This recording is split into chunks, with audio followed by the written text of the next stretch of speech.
Hello there, I am Bonnie. Thank you for tuning in.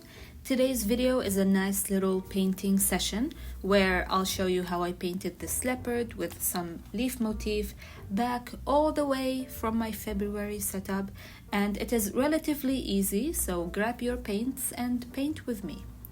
I'll be using solid watercolors as well as gouache, and later on I will use shimmer watercolors for the leaves and a few round brushes. As I've mentioned, I had this footage from mid-January when I was setting up February, but I got preoccupied with other more important things and did not get to edit it. And this week I had some other commitments also and did not get to record the video I had planned, so we're making use of this instead.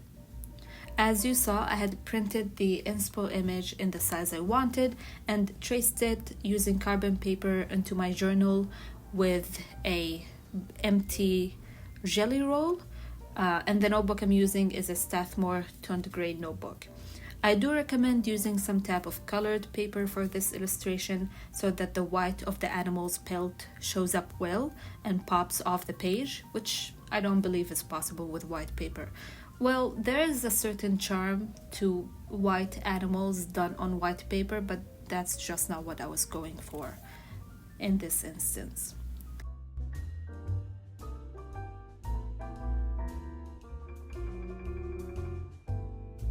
Once I had the shape down, I started painting, and I started with a mixture of white, watercolor, and gouache, doing a full wash of the paint all over the leopard.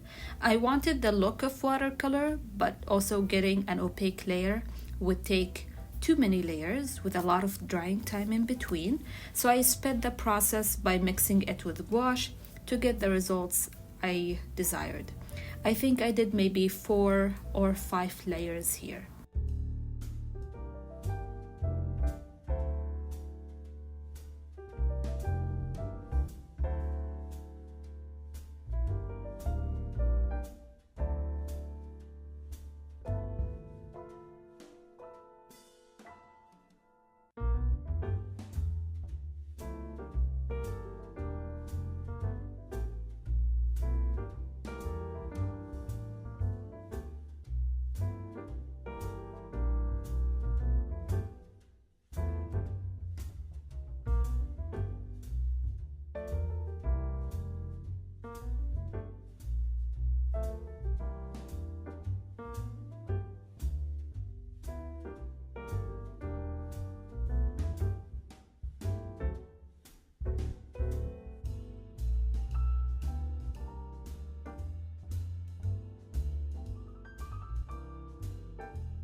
Once I was happy with that, I picked up another brush and started on the outline and other details with the black color, also mixing watercolor and gouache, not for the opaqueness necessarily, but more so for consistency, so everything looks the same and has the same finish.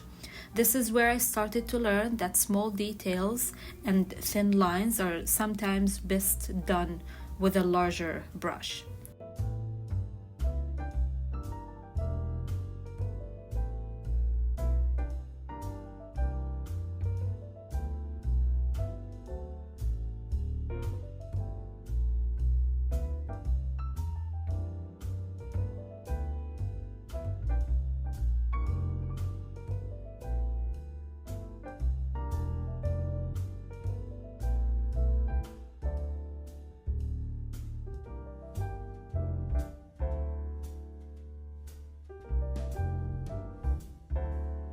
While doing the spotting, I had the reference image in front of me just to see where it thins out and where I need to leave some blanker areas, but otherwise the spots were completely random.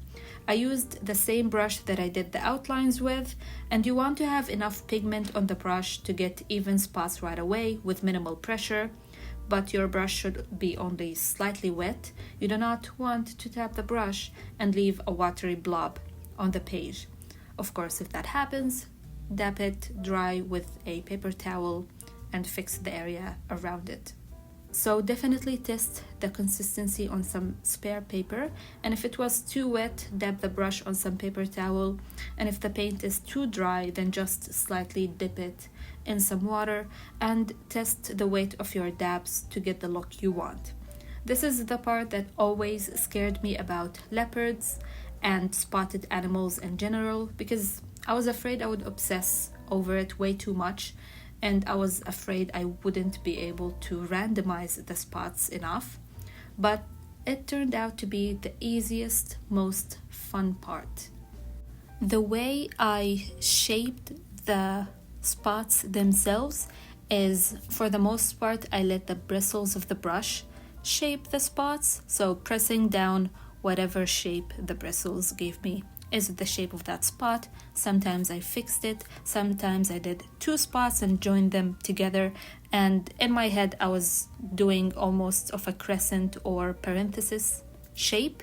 I've done artwork with just the leopard print, so I was familiar with how the spots look like up close, which is why I was also able to do them here. And because it was on a smaller scale, it looked even better.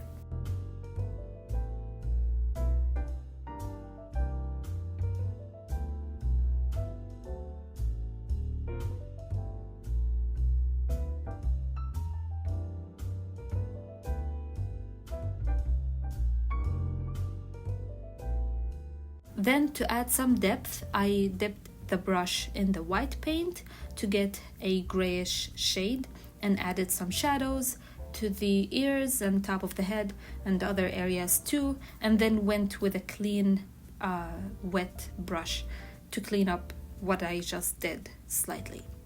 Going back and forth, adding gray, blending the gray until I liked how it looked.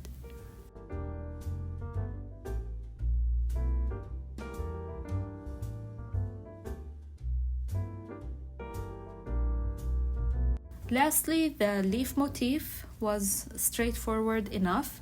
I mixed the gold and white shimmer paint I had to get a more champagne-y gold and just went over the sketch that I had in the beginning. I do recommend making the shimmer paint more wet than usual to have it glide easier on the page.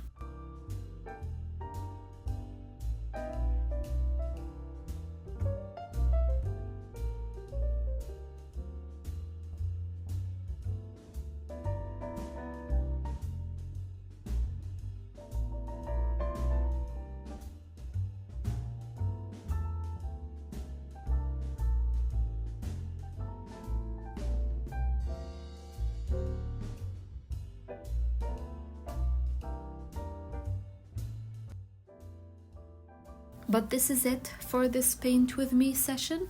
I still love how this turned out 6 months later, and if you would like more detailed videos of my illustrations, let me know down below. As always, leave a leopard or related emoji to let me know you got to the end, and I will see you in the next one.